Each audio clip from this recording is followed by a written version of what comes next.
Hey everybody, welcome to another episode of From What I Gather, where today I'm putting together this classic and delicious Swedish meatballs using some ground venison from last hunting season. It's a hearty dish that's going to fill you up and really make you appreciate that deer that you got, and I guarantee you everyone is going to love it. So let's get started. I'm going to start out by finely dicing and sauteing an onion.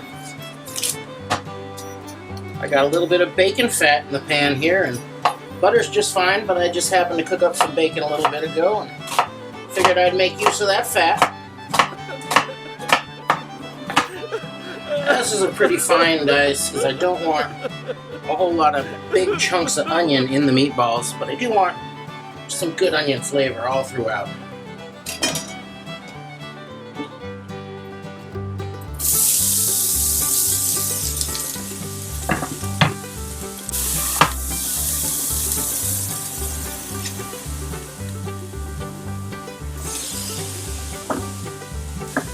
Now I'll just saute these onions over medium heat until they get nice and soft, maybe 3 to 5 minutes. And just as my onions are finishing getting soft, I'm going to go ahead and mince up a couple of cloves of garlic and throw those in right at the end, just for 30 seconds or so.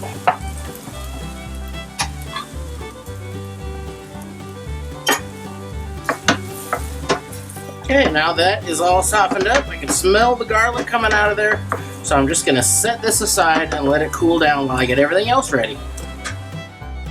While my onions are cooling down, I'm going to go ahead and make what's called a panade, and that's simply a mixture of a starch, in this case a hoagie roll, and a liquid. In this case I'm using milk, and I'm simply going to mix the two together until I get a sort of paste that I'm going to mix in with the meatball.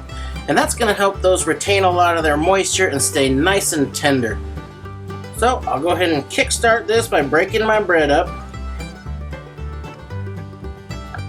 Now I'm going to add a little bit of the milk and just kind of mash that together. Soak it up. I'll add a little bit more.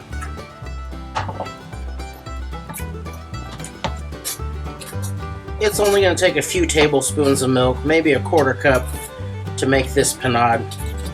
And you get creative with these starches and liquids. I could use cornbread here. One of my favorites is just some nice crackers, some buttery crackers. And what I'm going to end up with here is about a half cup of that panade. That kind of dough. There, I don't want it too wet. You can see, it's just kind of a sticky, messy dough. This is kind of a bittersweet episode of From What I Gather because I'm using my last 2 pounds of last year's ground venison, and I do cherish this stuff. But hunting season's not too far away, and fingers crossed, and I can restock the freezer and continue making some recipes for you guys. So let's put these meatballs together. Of course, I'm going to begin with my 2 pounds of ground venison. Now, for each pound of ground meat, I'm going to put in 1 egg. And my eggs are kind of on the small side, but it's going to be alright. And I'll put in the half cup of those sauteed onions and that little bit of garlic. And I'll also put in that half cup of panade, that hoagie roll in the milk. Now we need to season that, and of course, I'm going to add salt, about 2 teaspoons, so around 1 teaspoon per pound of meat, a little less probably.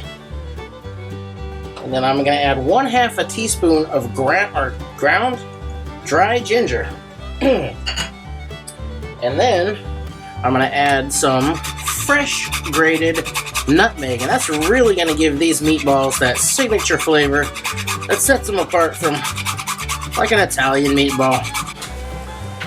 It's real fluffy right now, so this is a teaspoon of very fluffy ground nutmeg, so that's actually probably going to be about 1/2 a teaspoon of fresh ground nutmeg.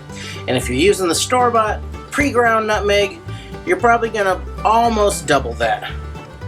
Now I'll hit it with some fresh ground black pepper, a teaspoon or so. And now we've got to mix this all together thoroughly.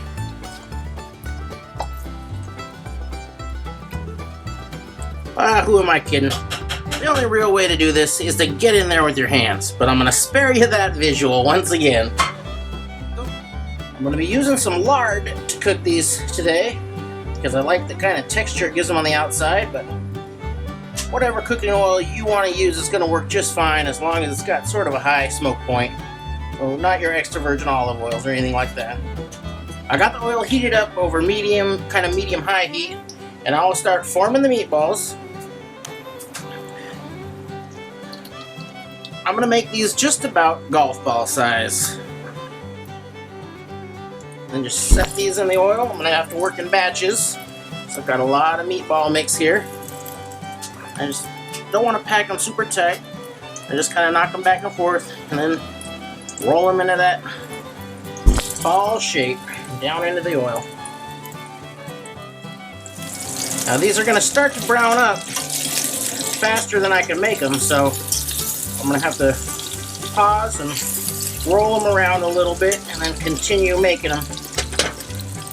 That's a good thing.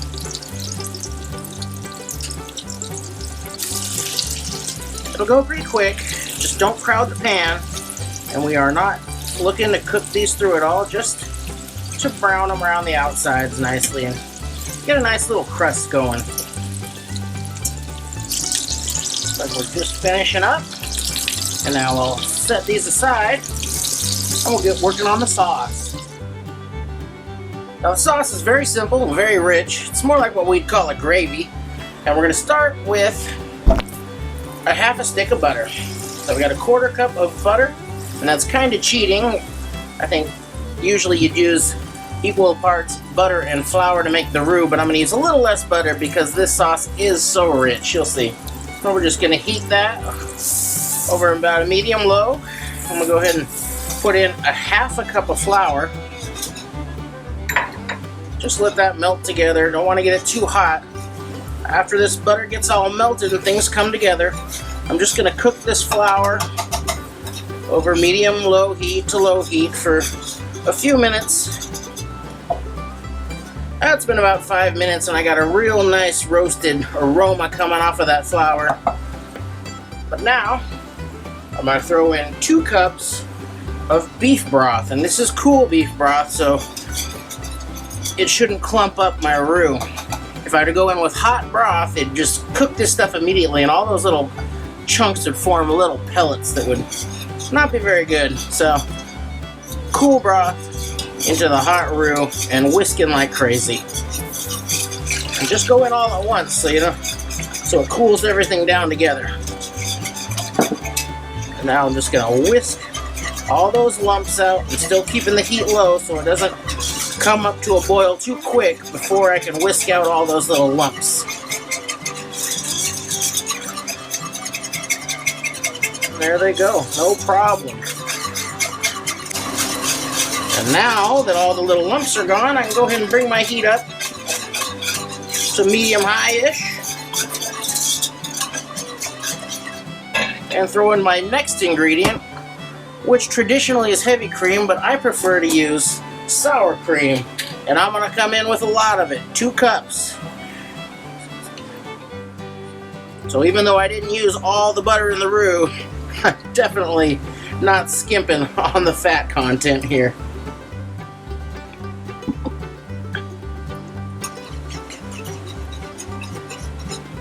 I'll go ahead and add a pinch of salt. The broth was plenty salty, but not that sour cream. Bring it down once it starts to get boiling so it doesn't pop me in the eyes. Now I'm going to add just about a tablespoon of Worcestershire sauce. Just going to add a little of that umami, a little depth of flavor, as they say. I'm also going to come in with a tablespoon of Dijon mustard.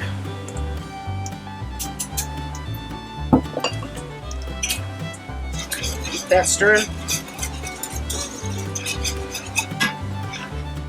Hit it with some black pepper. As much as you like.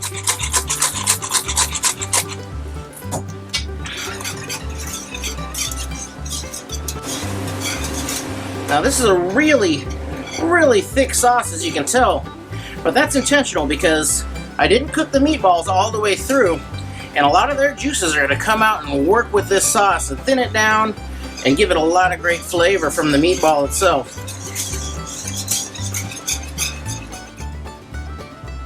I got a nice boil going now, and now I'm just going to go ahead and throw in my meatballs carefully. I collected all the juices that gathered on that parchment. And these meatballs right now are very delicate because they're not cooked. They're just brown, so I just want to shake them down a little bit.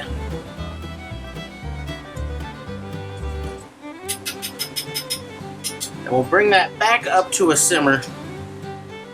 Then cover it, and I'm going to let these guys simmer for at least 30 minutes, preferably 45. Make sure you get in there and stir those guys around every now and then. Make sure that nothing's sticking down to the bottom. Oh, that smells so good. That looks just about right.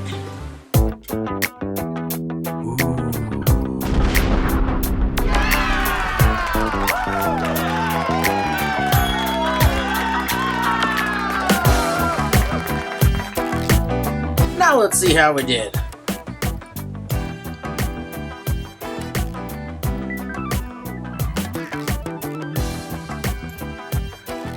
Wow! Now, I'm not a Swede, so I can't attest to the authenticity of this dish, but I can tell you that it's delicious. And I've said it before, you work hard for the game you get, and I want to make sure that you are putting out the best possible dishes that you can. And this one is way up there.